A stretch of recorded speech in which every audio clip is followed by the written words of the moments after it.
Assalamualaikum warahmatullahi wabarakatuh. Ya Rabbi bil Mustafa balligh maqasidana waghfir lana ma madha ya wasi'al karami.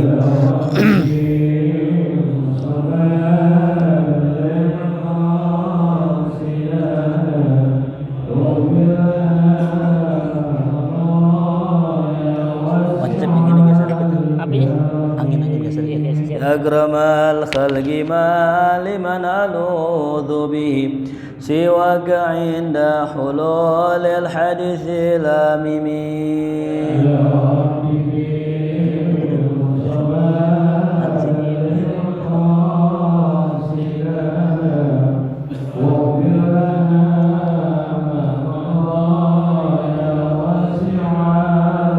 يا نفس لا تقنتي من ذلة عظمت إن الكبائر في الغفران كالأمم.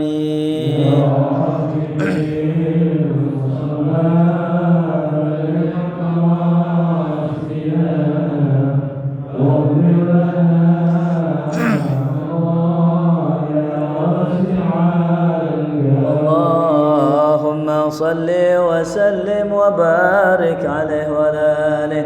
الفاتحة بنية الفتوح المنوح الرسول توبة النصوح وصالح الجسد والروح إلى حضرة النبي المصطفى رسول الله صلى الله عليه وسلم ثم إلى مؤلف الشيخ الإمام ابن حجر العسقلاني ثم إلى شيخنا الإمام شيخنا محجر البكاسي ثم إلى شيخنا العارف بالله الحبيب علي بن عبد الرحمن الحبسي ثم إلى الحبيب محمد بن علي بن عبد الرحمن الحبسي ثم إلى الحبيب عبد الرحمن بن محمد بن علي الحبسي ثم إلى شيخنا في هذا المسجد ووصولهم وفورهم من الله يتغشاهم برحمة ومغفرة وينفعنا بأنصارهم وأنوارهم وعلومهم في الدين والدنيا والآخرة. سر الفاتحة.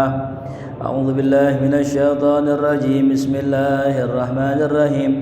الحمد لله رب العالمين الرحمن الرحيم مالك يوم الدين إياك نعبد وإياك نستعين اهدنا الصراط المستقيم صراط الذين أنعمت عليهم غير المغضوب عليهم ولا الضالين آمين.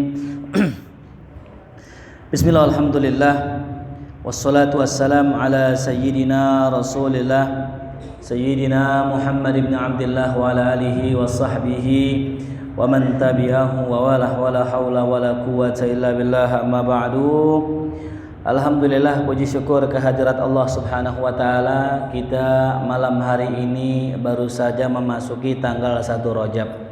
Mudah-mudahan Allah subhanahu wa ta'ala berkahi kita dengan taufik dan hidayah sehingga kita bisa mengerjakan sunnah-sunnah Rasul, bisa menjauhi daripada perbuatan maksiat zahir dan batinnya, dan bisa disampaikan kepada bulan suci Ramadan. Amin ya rabbal alamin. Kita terakhir membahas tentang masalah haid, ya, masih berkenaan tentang masalah haid. Namun dari beberapa hadis yang ada sudah dijelaskan hampir keseluruhannya, ya, tentang masalah perempuan yang haid ketika umroh sudah dibahas, tentang masalah qadha puasanya sudah dibahas, tentang masalah istimta'nya pun sudah dibahas. Paling yang terakhir tentang masalah nifas, ya, ini enggak terlalu panjang, ya. Diriwayatkan wa an Ummi Salamah radhiyallahu anha kanatin nufasa taq'udu ala ahdi Rasulillah sallallahu alaihi wasallam ba'da nifasiha arba'ina yauman. Kata Ummu Salamah, dahulu para perempuan yang nifas itu mereka, ya, nifasnya itu baru selesai di zaman Rasulullah, yaitu setelah 40 hari itu, ya. Jadi sebagaimana dikatakan oleh ulama fikih bahwasanya umumnya perempuan nifas hanya 40 hari, tapi maksimalnya 60 hari itu. Sudah kita maklum. Nah, kita langsung masuk kepada bab selanjutnya, yaitu kitabus shalah, ya.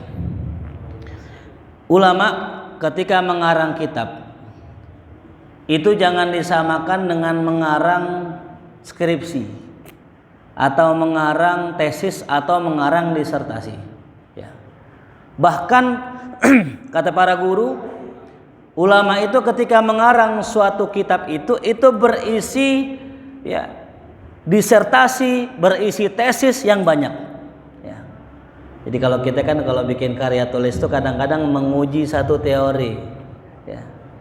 Satu teori, satu tesis kita uji sampai kemudian diuji dengan para dosen-dosen, ya, dimunakosyahkan, didebatkan sampai setuju, udah baru jadilah hasil karya tulis. Nah kalau ulama dulu nggak begitu, ya.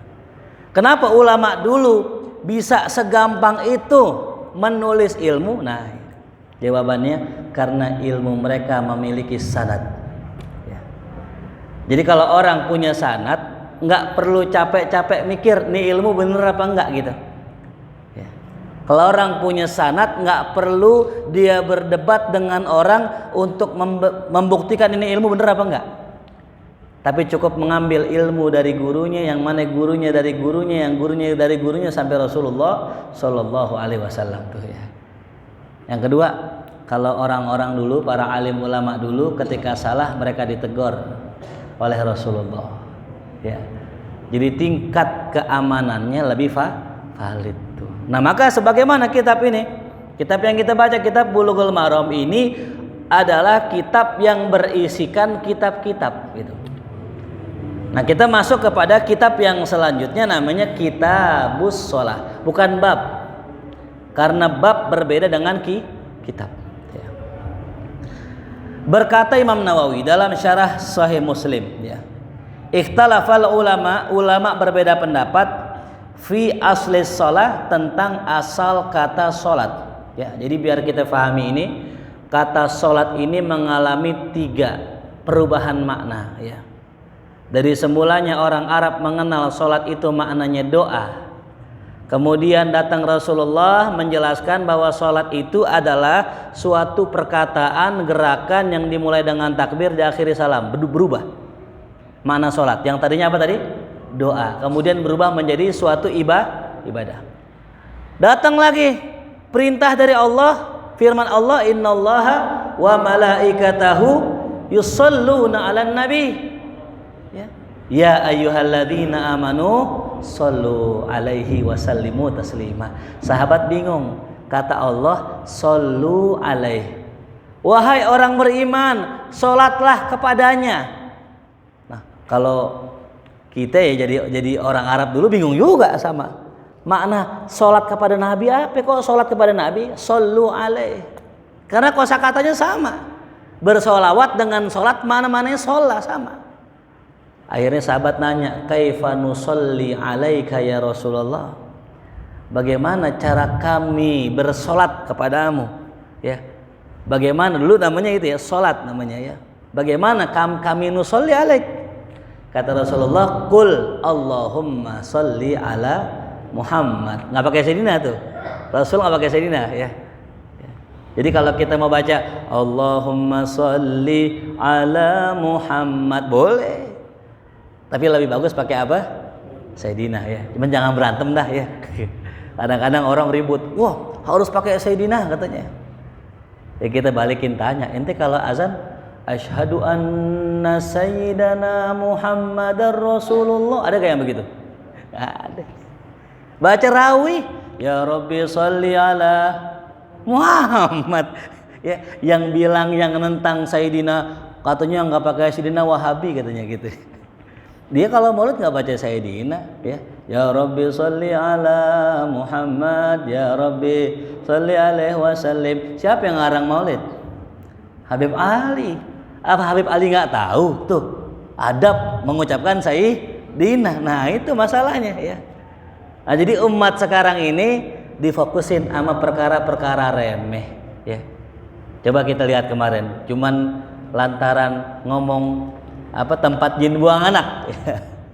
Tempat jin rame gak sekarang? Rame. Orang pada nuntut tuh, begini berita tiap hari, jin buang anak. Padahal kita nggak tahu anak ke siapa. Rame lagi bahasa Sunda rame. Kita difokuskan dengan sesuatu yang sebenarnya nggak usah kita pikirin, ya. Sehingga apa? Umat fokusnya terpecah. Orang-orang asing sibuk mengeruk kekayaan kita. SDM mereka terus masuk ke negara kita. kita terus miskin dalam permusuhan antar agama dan saudara tuh. Ini kita nggak sadari. Ya. Itu cara mereka. Orang-orang kafir cerdas, intelijen mereka cerdas, hebat. Ya. Mereka ngelihat peluang, digedein, dibesarkan gitu. Nah, makanya kita sebagai orang Islam ini harus fokus. Nah, kembali lagi tuh ya, jangan mempermasalahkan masalah Sayyidina. Ya. Gitu. Jadi yang baca Sayyidina boleh, yang nggak baca boleh gitu. Ya. Baik. Jadi sholat itu mengalami 3 perubahan kata, makna itu ya. Kata ulama di sini dikatakan ya, jumhur ahlul arabiyah dan fuqaha ya tuh. Itu mengatakan bahwasanya itu as-shalah maknanya doa secara umum. Baik itu doa kebaikan atau doa keburukan tuh namanya shalah. Ya, bahkan ada yang memiliki pandangan lain, kata ulama, as-shalah itu maknanya membakar. Ya. Makanya dalam Al-Quran Allah berfirman, tasla naron hamiyah. Mana tasla? Asalnya kan sholah. Tasla, membakar. Ya. Naron hamiyah, api yang menyala-nyala. Jadi orang itu dibakar dalam api yang menyala. Berarti tasla itu maknanya membakar. Lalu apa kaitannya dengan sholat? Apa korelasinya antara membakar dengan sholat?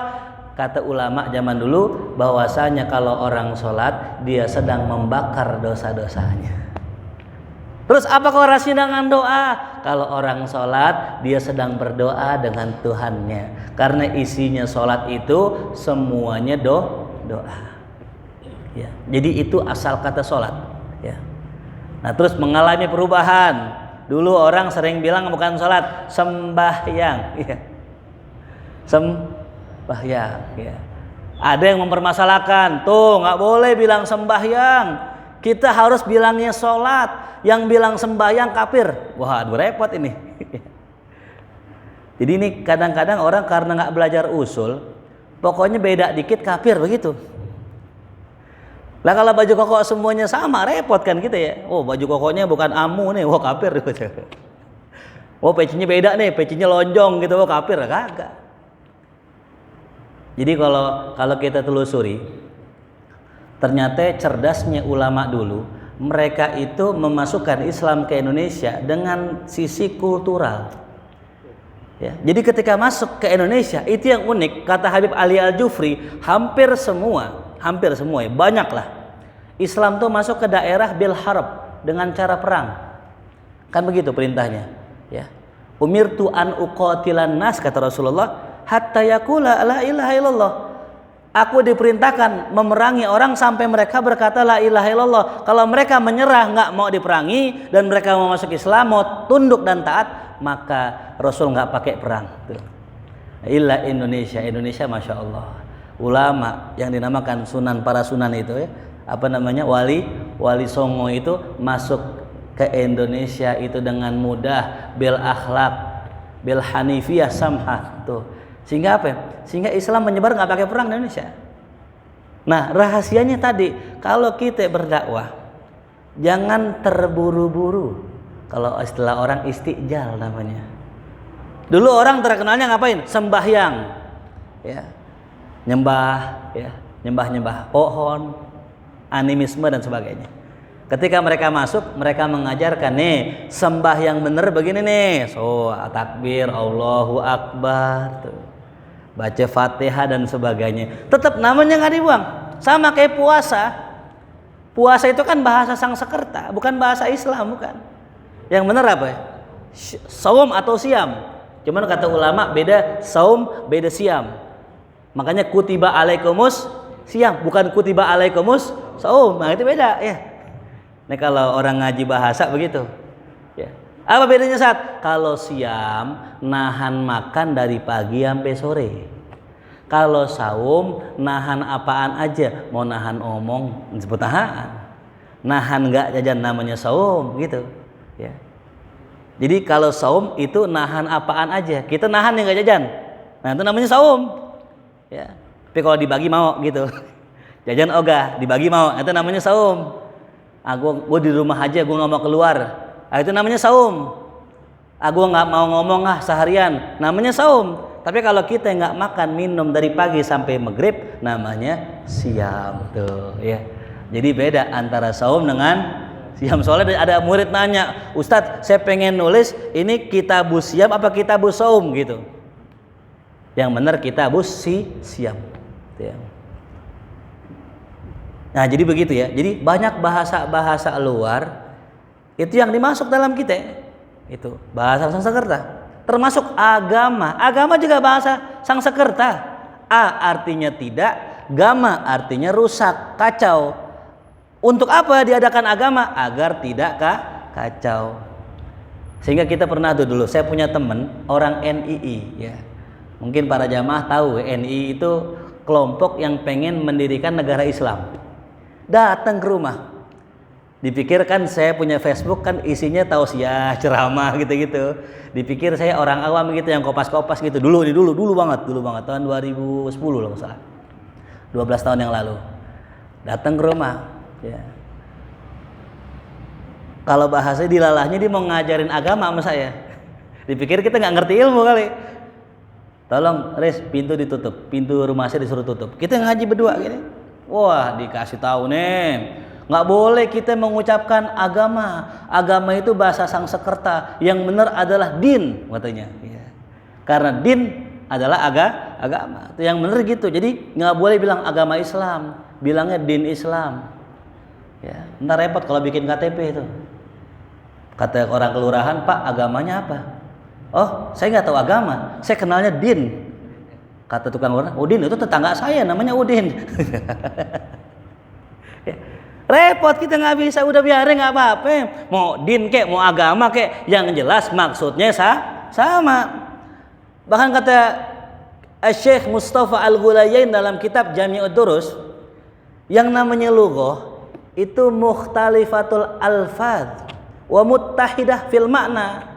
Lafaznya beda-beda, tetap maknanya satu juga. Jadi kalau saya bilang ini di bahasa Arab namanya kubun. Ya, di bahasa Inggris namanya cup, di bahasa kita namanya gelas, tetap beda juga. Apa saya nggak boleh? Ini kup, nih kup. Wah haram tuh, bukan bahasa Islam. Ya, saya bilang cup nih cup gitu kan cup tuh. Nah ini nggak bisa begitu. Memang ada beberapa kiai guru-guru kita ya, termasuk Sayyidil Walid Al-Habib Abdurrahman bin Ahmad Segaf. Beliau paling nggak demen bahasa Cina. Ya, paling nggak demen beliau. Kalau kata beliau bahasa acong namanya. Ya tahu acong ya. Ya itu terserah beliau. Kendati pun beliau ngomong begitu, tetap orang boleh belajar bahasa Cina. Ya secara nggak langsung kita tiap hari ngomong bahasa Cina, betul nggak? Bang beli tahu bang, berapa? Goceng. Itu goceng bahasa mana? Bahasa Arab goceng. Tulisannya gimana? Gucing gitu. Bang beli bakso berapa? Ceban. Itu bahasa Cina itu ya. Ya kita nggak sadar bahwa yang namanya kita ngomong itu bahasanya udah bahasa universal. Itu. Sehingga tadi saya katakan orang mengucapkan sembahyang kagak salah. Ya. Udah jadi bahasa umum. Kayak sekarang minggu ya, minggu. Itu kan asalnya dulu ada gereja namanya Santa Domingo. Kalau orang misalnya hari Minggu, kalau kita kan dulu Ahad ya. Dulu di almenak kita, ini almenak nggak tahu nih bocah-bocah nih almenak ya. Dulu namanya almenak. Itu ada harinya Ahad, Senin, itu bukan Minggu. Sehingga dasarnya Santo Domingo itu gereja. Kemana? Kita Domingo gitu. Ke gereja maksudnya. Lama-lama hilang tuh donya jadi Minggu gitu. Nah karena sekarang sudah jadi bahasa universal yang sudah menjadi bahasa umum, maka sudah tidak dikatakan man tasyabbaha biqaumin fahuwa minhum tuh. Jadi kalau mau ngomong minggu jangan takut juga gitu. Cuman ahsannya memang kita biasakan ahad gitu. Tapi jangan salahin orang bilang minggu gitu. Ya. Jelas paham ya? Jadi masalah bahasa ya, jangan ribut tentang masalah bahasa. Kalau memang kita mau tahu istilahnya, contoh ya, di Arab kalau di kita kan, orang kalau nyolong istilahnya apa? Suka nyolong. Tangan apa? Tangan panjang, betul. Kalau di Arab tangan panjang cakep di Arab. Ya. Kalau orang Arab bilang, orang tangan panjang nih. Itu orang Arab mengatakan tangan panjang maknanya suka ngasih.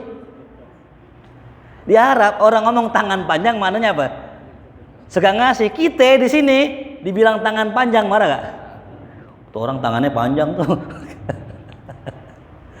Jadi istilah di Arab jangan samain istilah di sini. Ya, jadi mengenai kemarin tuh ya, jin buang anak. Itu kan istilah orang Betawi itu. Tanya orang Betawi, bagaimana istilahnya kan gitu. Jangan nanya, jangan nafsirin jangan bil harfiah gitu. Ya. Lu makan pisang mulu kayak kunyuk gitu. Orang Betawi kan ngomong gitu aja kan ya. Makan pisang mulu kayak kunyuk. Jangan bilang dia kayak kunyuk, bukan mukanya bukan, tapi sifatnya gitu rakus gitu. Macam-macam dah orang Betawi ya. Orang Betawi kan begitu. Jadi orang Betawi itu dalam istilah balaghah itu dia sering memakai kalimat tauriyah gitu. Ini balaghah, orang Betawi ahli balaghah. Jadi kalau saya bilang ini, nggak boleh tuh imam, nggak boleh orang jadi imam kalau masih naik motor kredit gitu. Marah. Bikin komen kan, saya komen di Facebook tuh. Itu Ustadz marah. Apa-apaan ente? Boleh-boleh aja kredit motor. Siapa bilang naik motor kredit nggak boleh? Gitu katanya. Saya bilang gini, orang kalau jadi imam, kalau masih naik motor kredit nggak boleh, turun dulu baru jadi imam gitu. Itulah orang-orang yang nggak jarang bergaul sama orang Betawi. Jadi kalau ngomong sama orang Betawi, kudu bahasanya bahasa tinggi gitu ya. Tuh. Masya Allah tuh ya, tuh lughah ya, bahasa Arab. Baik, kita masuk kepada bab yang pertama dari kitab sholat. Babul mawaqit, bab tentang waktu-waktu sholat. Ya. Allah berfirman dalam Al-Quran dalam surat An-Nisa ayat 103, Inna sholata kanat alal mu'minina kitabam mauquta. Kata Allah dalam Al-Quran, sesungguhnya sholat kanat alal mu'minina, bagi orang beriman itu memiliki waktu-waktu yang sudah ditetapkan oleh Allah ya. Jadi kalimatnya yang pertama nih, perhatiin kalimat alal mu'minin. Kenapa kok Allah pakai alal mu'minin bukan alal muslimin? Sedangkan yang namanya sholat wajib likulli muslimin. Ada yang unik ini. Jadi kalau ngomongin waktu sholat, emang yang kenal waktu sholat cuma orang beriman doang. Kalau orang nggak beriman, dia nggak tahu waktu sholat. Johor kapan, asar kapan, maghrib kapan, apalagi subuh. Ya. Karena sholat subuhnya udah pasti jam 8, jam 7 sih siang tuh. Makanya kata Allah, sholat itu memiliki waktu bagi orang mukmin. Karena yang tahu waktu sholat hanya orang mukmin tuh ya. Coba dah tes dah anak-anak kita itu, Johor kapan, asar kapan. Kalau orang yang rajin sholat, orang beriman, ditungguin ya. Oh Isya nih 7:30. Oh besok Isya, oh mundur 7:30 kurang 5. Oh subuh jam 4:30 misalnya gitu. Ditungguin, ditahu tuh ya. Makanya nggak ada yang perhatian kepada sholat illal mu'min. Dalam hadis, kalau kalian ngelihat ada orang bolak-balik ke masjid, fashhadu annahul mu'min. Kalau kita lihat ada orang bolak-balik ke masjid, zuhur ke masjid, asar ke masjid, maghrib ke masjid, saksikanlah bahwa dia orang beriman. Tuh, masya Allah. Nggak gampang ya. Bahkan dalam kitab Khazinatul Asrar, siapa orang yang 40 hari istiqomah salat subuh di masjid berjamaah, takbirnya bareng imam, maka dia selamat dari 2 sifat munafik dan nerakanya Allah Subhanahu wa taala tuh ya. Jadi memang enggak gampang, cobain dah 40 hari yang disebut dengan arbainan kalau di pondok namanya. 40 hari kita coba salat subuh jamaah sama imam. Ya, yang enteng dulu dah. Kadang-kadang hari kelima kita kesiangan. Kadang-kadang menjelang akhir nih kita kelewatan dan sebagainya itu. Karena apa? Karena memang itu pemberian Allah, bukan kemauan kita. Ya. Yang namanya taufik, yang namanya hidayah, pemberian Allah. Makanya tadi di awal kita berdoa tuh. Ya Allah, mudah-mudahan Engkau berikan kita keberkahan agar ada dan taufik dan hidayah untuk bisa mengisi Rajab. Doanya apa tadi? Allahumma barik lana fi Rajaba wa Sya'bana wa ballighna Ramadan. Tuh, ya Allah barik lana, berkahi kami. Kenapa? Berkah datang bukan dari kita, tapi dari Allah. Artinya kalau kita mampu mengisi Rajab dengan sebaik-baiknya, jangan bangga, jangan takabur. Kebaikan kita, taufik kita semua dari siapa? Allah tuh ya. Makanya kalau habis sholat, Assalamualaikum warahmatullah, Assalamualaikum warahmatullah, Alhamdulillah. Kenapa Alhamdulillah? Allah sudah izinkan saya untuk bisa bersujud kepadanya. Jadi kita jangan sombong kalau bisa ke masjid. Karena kita bisa ke masjid, ini izin dari Allah. Berapa banyak orang yang di rumah yang mungkin dengar ceramah saya, mungkin dengar pengajian saya, dia pengen datang tapi belum bisa, kakinya melangkah karena belum Allah izinkan.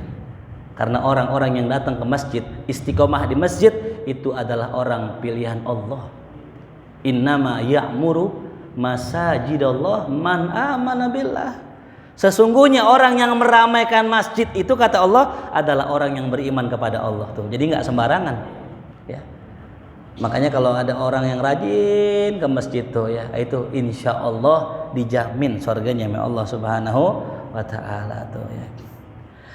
Kemudian ya, dalil tentang waktu sholat dia. Jadi kemarin sempat beberapa waktu lalu viral tuh, katanya Al-Quran nggak bicarain waktu sholat.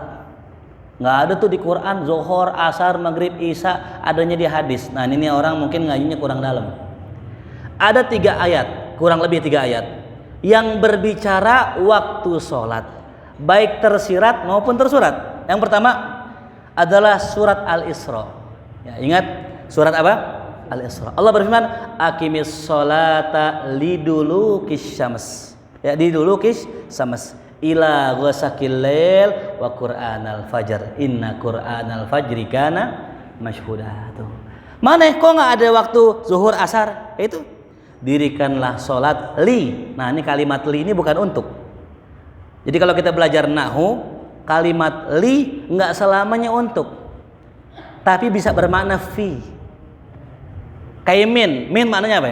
Dari, nggak selamanya dari.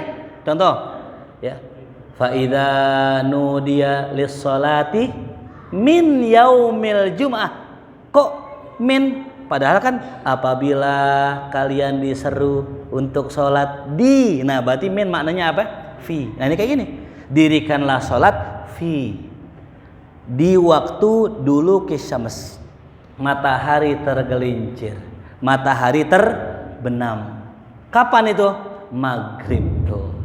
Berarti ini dalil sholat maghrib. Ya. Ila ghasaqil lail, sampai kapan? Sampai gelapnya malam. Kapan berarti itu? Isya. Ada yang mengatakan makna gosak di sini maknanya malam yang pekat. Kalau kita kan isya ntar jam 7:30 tuh, itu belum pekat.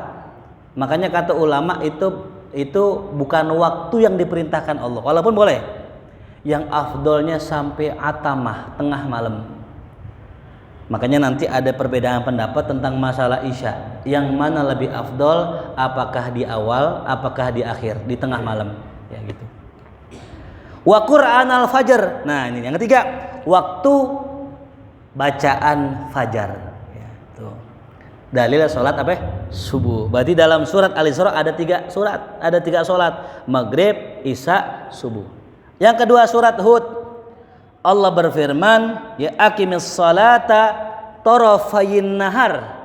Dirikanlah salat di 2 ya tepi siang. 2 tepi siang. Nah, kalimat 2 tepi siang di sini maknanya zuhur dan asar. Wa zulafan minal lail, dan bagian malam, 2 bagian malam. Apa itu? Maghrib, Isya. Dalam surat yang lain, dalam surat Ar-Rum, fa subhanallah hina tumsun, maha suci Allah ketika masa di waktu sore. Kata ulama ini asar ame maghrib. Wa hina tusbihun, ketika subuh. Ya, tusbihun subuh. Walahul hamdu fis samawati wal ard wa asyian. Asyian maknanya apa? Isya. Wa hina tudhirun, dan ketika zuhur. Nah, jadi dalil-dalil ini adalah dalil tentang bahwasanya di Quran juga menyebutkan waktu-waktu sholat. Cumannya yang nggak disebutin rokaatnya. Ya, kita mau cari di mana nggak ketemu. Ya, nggak ketemu. Karena rokaat sholat itu ya adalah af'alun nabi wa ashabuh. Ya, sehingga gini, kalau ada orang yang mengatakan rakaat johor itu 5 rakaat dan subuh 4 rakaat misalnya, maka dia telah menyalahi ijma. Jadi suatu hari saya pernah lagi capek dulu tidur ba'da asar. Tidur ba'da asar kan makruh ya, tidur ba'da asar illa darurah. Lagi capek tiba-tiba ngimpi, ya, ngimpi ketemu ulama pakai imamah, pakai jubah, pakai sorban rapi. Apa yang ngomongnya dia? Kita lagi sholat berjamaah, dikata dia gini, sholat asar tuh 5 rakaat, begitu katanya. Kalau orang nggak punya ilmu tentang mimpi, ya, langsunglah dia nyari tafsirnya gitu. Oh, berarti guru gue salah selama ini. Yang benar sholat asar berapa? 5 rakaat. Itu yang ngasih tahu syekh di ngimpi, gitu kan nih. Kalau orang nggak punya ilmu. Sedangkan ilmunya kalau orang ngimpi ba'da asar, kemungkinan ngimpinya kagak bener. Apalagi ngimpinya kagak punya wudu. Antar ada syarat-syaratnya tuh, orang ngimpi bener ada syaratnya. Yang pertama, 1, ngadep kiblat kalau bisa tuh. Yang kedua, dia tidur dalam kondisi toharo. Yang ketiga, bukan di waktu yang dilarang. Ya, asar habis maghrib gitu, ya. Jadi kalau tidur di waktu yang dilarang, kemungkinan bukan ketemunya ya orang bener, malah ketemunya setan. Ya. Saya pernah tuh punya temen dulu, orang tua, sepuh juga lumayan, teman pengajian. Dia ngamalin aurat, wirid. Nggak tahu wiridnya apa. Seminggu 2 minggu didatengin ame sesosok makhluk. Yalbasul imamah, pakai imamah. Yalbasul jubbah. Yu'allimhu, ngajarin dia.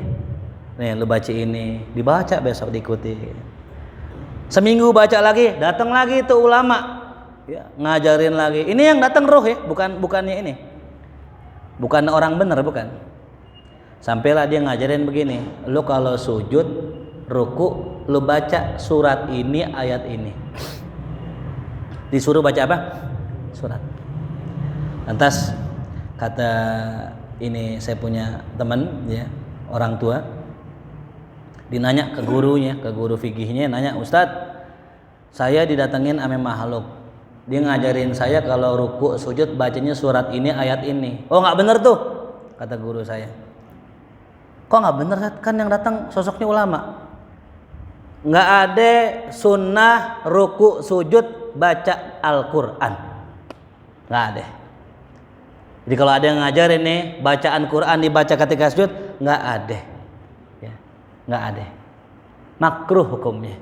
Karena nggak mungkin nih orang menyelisihi ajarannya Rasulullah. Karena jalan menuju Allah adalah jalan Rasulullah, nggak ada yang lain. Ya. Akhirnya tinggal. Dulu kalau di zaman dulu ada Syekh Abdul Qadir Al-Jilani, lagi wirid, lagi khalwat, tiba-tiba terdengar suara dari langit, kata yang di langit nih, ya Abdul Qadir, ya, saya sudah angkat kewajibanmu dari sholat. Udah, kamu nggak usah sholat lagi. Masuk surga insya Allah, begitu bahasanya. Apa kata Syekh Abdul Qadir? Ikhsa'an ya syaitan, pergi ente wahai setan. Waduh, yang tadinya langit gelap tiba-tiba terang lagi seperti biasa. Kata tuh yang di langit ngomong, kok ente tahu ane setan gitu. Apa kata Syekh Abdul Qadir? Karena nggak mungkin Allah mengangkat kewajiban sholat kepada saya sedangkan Nabi Muhammad masih sholat. Masya Allah. Tuh. Makanya perlu ilmu, perlu guru. Jangan ujuk-ujuk wirid sendiri. Yang datang bener yang nggak bener kita kan kagak tahu ya. Bahaya-bahaya. Ada orang datang bentuknya seorang ulama nyuruh kita kawin lagi. Kayaknya ente udah pantas kawin lagi. Wah bener nih. Ini kayaknya selama ini bisyarah, ini kabar gembira. Dia kawin lagi. Ujung-ujungnya cerai sama bini yang pertama. Terus yang kedua aut-autan. Ujung-ujungnya ono kagak ini. Oh, gara-gara tuh nggak ada gurunya ya. Dan bahaya ya, bahaya. Sampai ngimpi, saya pernah ngimpi madu. Ngimpi madu nih, makan madu. Saya bikin status di WA, wah, alhamdulillah ngimpi madu semalam. Apa yang komen? Sesat semua. Yang komen apa? Oh, kode tuh Ustadz tuh, suruh nyari madu lagi katanya. Ada yang bilang, kok kawin lagi tuh Ustadz. Wah, saya nggak percaya. Saya buka kitab kita, namanya Tafsir Ahlam. Namanya apa? Apa tafsir ahlam? Tafsir mimpi karangan Muhammad bin Sirin. Saya buka, apa sih madu? Oh, ternyata di antaranya yang pertama kalau ngimadu nih, dapat duit banyak. Nah, rezeki yang banyak. Cuman rezeki warisan. Kalau rezeki banyak, rezeki warisan berarti ada orang tua kita yang meninggal. Tuh mau emang. Ikan ya, girang-girang aja duit banyak, orang tua ente meninggal, emang rezekinya banyak. Yang kedua, tafsirannya ya adalah punya anak yang soleh. Nah, saya langsung wah kayaknya ini nih anak yang soleh. Bener, subhanallah, jarak sebulan dari itu istri saya hamil. Alhamdulillah sudah lahir kemarin. Alhamdulillah nomor perempuan. Namanya saya namain Sayyidah Nafisah. Ya, tuh. Berharap mudah-mudahan jadi orang soleha, jadi perempuan fagihah tuh. Ya. Gitu. Jadi nggak sembarangan nih masalah ngimpi ya. Nanya ame ahlinya jangan sembarangan. Gitu nanya sembarangan. Kadang-kadang ngimpi jadi nomor togel. Ngimpi apa tong semalam? Waduh, ayo ngimpi ditabrak beca. Oh, nomor sekian. Gitu ya Allah. Ya. Kemudian sholat di zaman dahulu kata Imam Syekh Nawawi Al-Bantani itu memiliki bagian-bagian. Yang pertama, al-fajru li Adam. Sholat subuh itu khusus Nabi Adam. Jadi Nabi Adam itu sholatnya sholat apa? Subuh. Wa dzuhru li Ibrahim. Sholat zuhur punya Ibrahim, Nabi Ibrahim. Wal asru li Sulaiman. Sholat asar punya Nabi Sulaiman. Wal maghrib li Isa.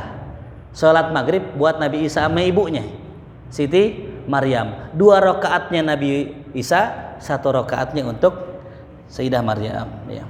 Yang terakhir wal isya, sholat isya khusus untuk umat Rasulullah. Jadi umat dulu nggak ada yang sholat isya. Ya, emang sholat isya kan ya sholat yang unik ya. Kalau bahasa kata habis sholat lagi gitu. Makanya ulama-ulama dulu itu sangat menjaga waktu bainal maghrib wal isya kayak gini nih, bainal isya'ain. Kalau kata Sohib Aneh kemarin dia ke Tarim, ke restoran Tarim, coba-coba habis maghrib kagak ada yang ngelayanin, kagak ada yang nawarin, didiemin sampai azan isya baru ngomong tuh. Saking menghidupkannya bainal isya'ain, antara 2 isya. Ini waktu keramat. Kalau orang bilang kalau ente mau wirid, nah afdal bagus ba'da isya, ba'da maghrib sampai isya tuh. Jadi isya ini adalah sholat khusus untuk umat Rasulullah sallallahu alaihi wasallam tuh ya. Makanya kata Nabi, ciri orang bener sama orang munafik bedanya lihat sholat isyanya sama subuhnya gitu. Kemudian awal mula sholat setelah diperintahkan oleh Allah Subhanahu Wa Taala untuk sholat, kan dulu nih sejarahnya Allah memerintahkan Rasulullah untuk wasabbihuhu bukratan wasila, untuk bertasbih kepada Allah di waktu pagi dan petang. Ada yang memaknakan itu sholat, ada yang memaknakan sholat. Maksud sholat gimana? Dia mengerjakan sholat sebagaimana sholat orang sebelumnya gitu. Jadi dari zaman Nabi Ibrahim semua ada sholatnya. Cuman bedanya kalau orang-orang dulu Bani Israel sholatnya nggak pakai ruku. Jadi diri langsung sujud, diri langsung. Makanya ketika Allah mengkhitab orang Bani Israel, Allah katakan warka'u ma'ar rokiin, dan rukulah bersama orang yang ruku. Kenapa? Karena agama ente nih ya, orang-orang Yahudi ini nih nggak pakai ruku.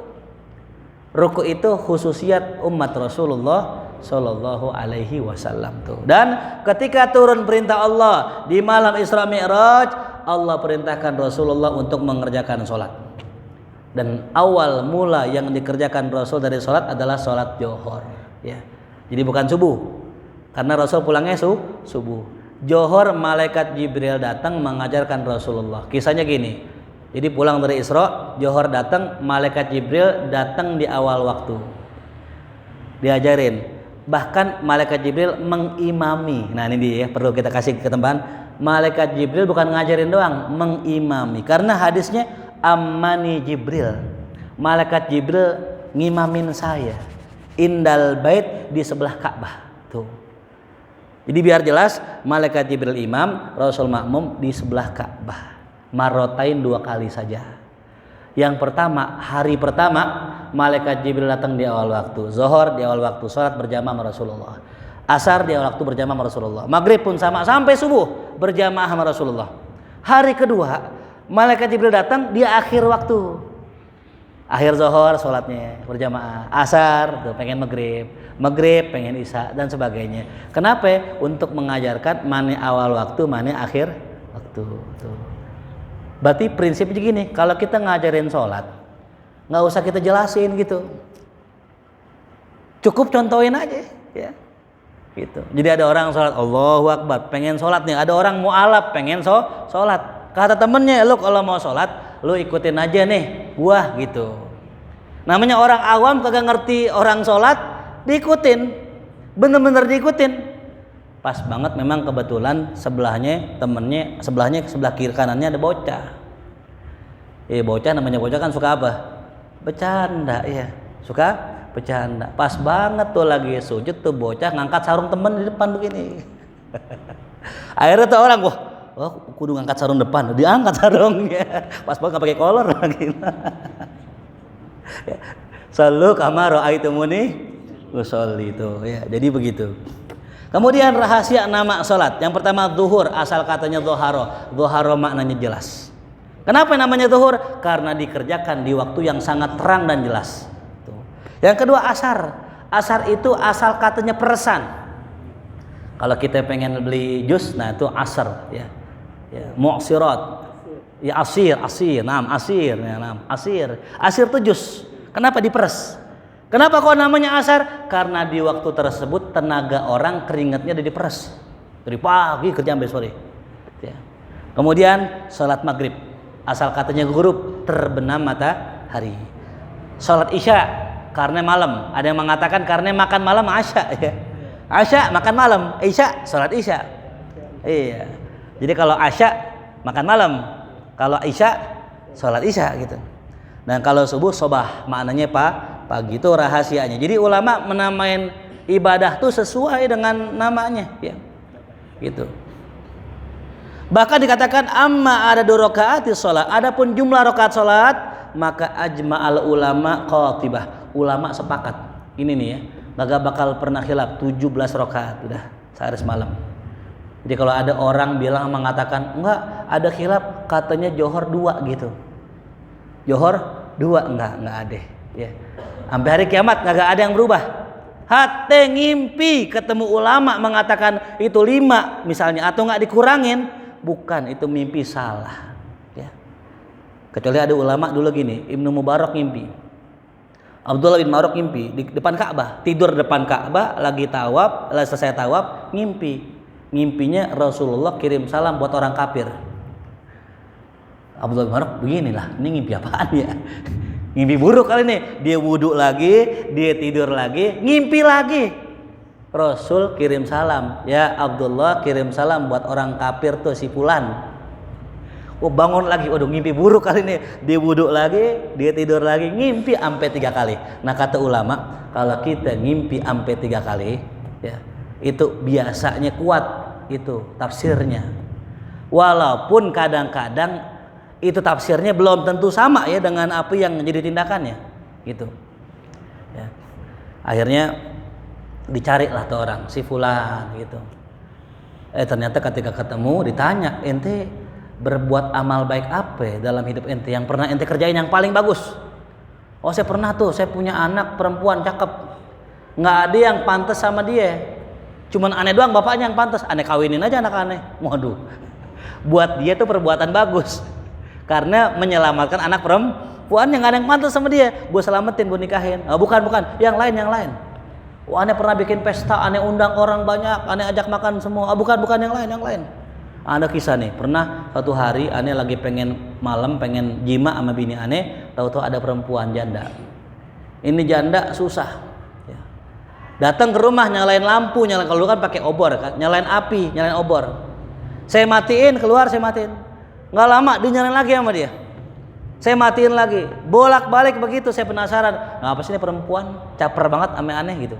Disamperin lah ke rumahnya, pas masuk ke rumahnya ternyata diintip itu perempuan janda punya anak yatim 3 lagi masak batu. Dia kasihan, ya Allah tuh janda kasihan banget ya, anaknya dimasakin batu, anaknya nangis. Dia pulang diambil makanan di rumahnya, stok di rumahnya, dikasih semua ke dia.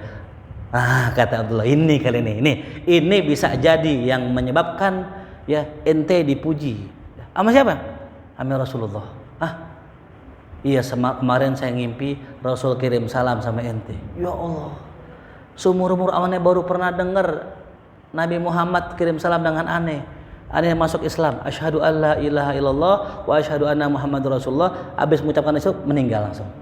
Oh, pantas Rasul kirim salam. Ternyata ini orang matinya husnul khotimah tuh ya. Jadi kalau ngimpi 3 kali. Tapi kalau ngimpi sekali biasanya bunga tidur ya. Ngimpi malam pertama ya Allah, ngimpi disuruh kawin lagi. Wah, kayaknya setan nih. Ngimpi lagi yang kedua suruh kawin lagi. Kayaknya setan nih. Yang ketiga suruh kawin lagi. Bagaimana? Japri saya nanti insya Allah. Soalnya belum tentu sama gitu. Nah, kemudian terakhir ini mengenai waktu sholat ya. Disebutkan dalam hadis dari Abdullah bin Amr radhiyallahu anhuma, Nabi SAW bersabda, waktu zuhur. Kapan waktu zuhur? Iza zalat syams. Kalau matahari udah tergelincir. Ya, maknanya apa? Kalau matahari di tengah-tengah pala kita namanya istiwa. Namanya apa? Apa istiwa? Matahari persis di tengah kepala. Bergeser sedikit ke arah barat kalau kita, maka sudah masuk waktu zuhur. Wa kana dhillur rajul katulihi malam yahdur al-asru, dan waktu berakhirnya adalah ketika bayangan seorang laki-laki sudah sama tingginya dengan dirinya tuh. Selama belum hadir waktu asar. Dan waktu asar adalah malam tasfarral syams, ketika matahari itu ya belum menguning ya, masih terang. Walahu min hadis Buraidah, dalam tentang waktu asar, syams itu baydha naqiyah, cahaya mataharinya masih putih bersih. Kalau udah kuning banget yang udah merah-merah itu menjelang maghrib ya. Wa waktu sholatil maghrib, waktu sholat maghrib itu malam yagib asyafaq, selama ya mega mega merah itu belum terbenam ya. Dan waktu sholat isya adalah ila nisfil lail wa awsat, itu sampai pertengahan malam ya. Ini nanti dibahas dari kata ulama bahwasanya waktu isya itu sampai subuh, ada yang mengatakan sampai pertengahan malam saja. Dan waktu subuh itu ya min tulu'il fajar, sejak terbit fajar, malam tatlu asyams, sampai ya sebelum terbitnya matahari itu ya. Nah, jadi waktu subuh itu kalau orang bilang ada namanya fajar sodik, ada namanya fajar kadzib ya. Apa sih fajar sodik? Fajar beneran ya. Cirinya cahayanya melebar ya. Kalau fajar kadzib cahayanya ke atas. Jadi sama-sama bercahaya. Kenapa namanya fajar? Karena tadi ya muncul cahaya fajar. Kalau kadzib ke atas berarti belum subuh. Kalau sodik menyamping tuh ya. Nah, biasa kalau di Jawa tuh ada azan 2 kali ya. Azan sebelum subuh ame azan pas subuh. Azan sebelum subuh fajar kadzib. Azan ketika subuh namanya fajar sodik gitu. Nah, dulu sejak zaman Rasulullah, Sayyidina Bilal azan yang pertama. Ya, kemudian siapa namanya? Abdullah bin Umi Maktum. Nah, itu azan yang kedua, azan pas subuhnya gitu ya. Tuh, ya. Jadi begitu. Jadi tentang masalah salat ya, kita kalau bisa perhatikan betul ya, karena ciri orang beriman adalah yusholluna daima. Kalimatnya yuqimunas shalah. Ini yang berat ya. Dikisahkan dahulu ada salah seorang solihin, orang soleh wali ya, dipenjara oleh khalifah. Ketika dipenjara, ini orang karena memang orang rajin ke masjid, ini punya karomah. Apa karomahnya? Setiap kali azan hilang dari penjara, tahu-tahu di masjid ya. Asar hilang, tahu-tahu di masjid. Padahal tuh masjid tuh penjara dikunci, dianya terikat. Tapi subhanallah qadarullah, karena istiqomahnya di sholat, tiap azan di masjid. Selesai salam hilang, langsung ke penjara. Sampai Khalifah Harun ar-Rasyid ini penasaran nih, orang kok bisa begini, ditungguin. Ketika ditungguin azan hilang. Ya kan kalau dulu cerita ulama-ulama dulu kan begitu ya. Sampai Habib Abdullah bin Muhsin Al-Attas Bogor itu di penjara gitu ya. Pokoknya malam hilang gitu. Bali begitu ya. Sampai suatu saat akhirnya ditungguin, diliatin nih orang tuh ya. Udah nggak kena di penjara, kita asingkan ke tempat lain, diasingin. Habis di sini keluar mulu, diasingin, diantar pakai pengendara kuda. Ini pengendara kuda yang nganter, orangnya cepet naik kudanya. Sampai di negeri orang, dia pulang, pas pulang tuh orang depan gerbangnya. Udah balik di rumah, di tempatnya lagi. Tuh. Akhirnya raja nanya, emang ente siapa sih? Ya Syekh, ya Amirul Mukminin, saya ini adalah orang yang difitnah. Saya nggak salah, cuman saya nggak bisa bela. Maka saya dipenjara tuh ya. Jadi kalau zaman dulu begitu.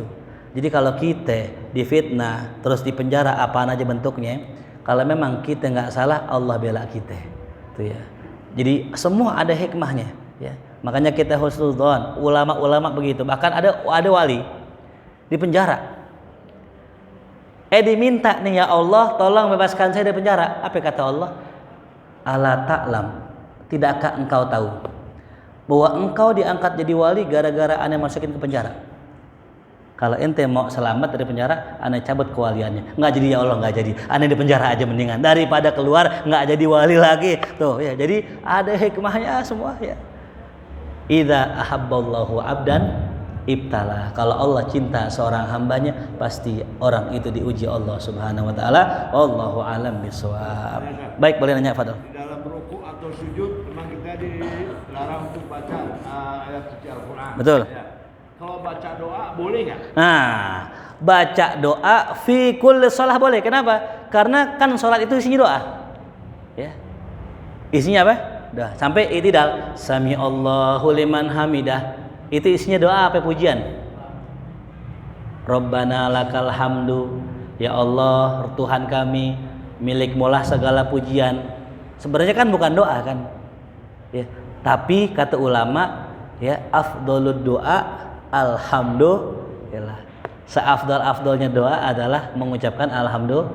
Jadi i'tidal boleh doa, rukuk boleh doa, sujud boleh doa, duduk pun doa isinya. Rabbighfirli warhamni wajiburni ya.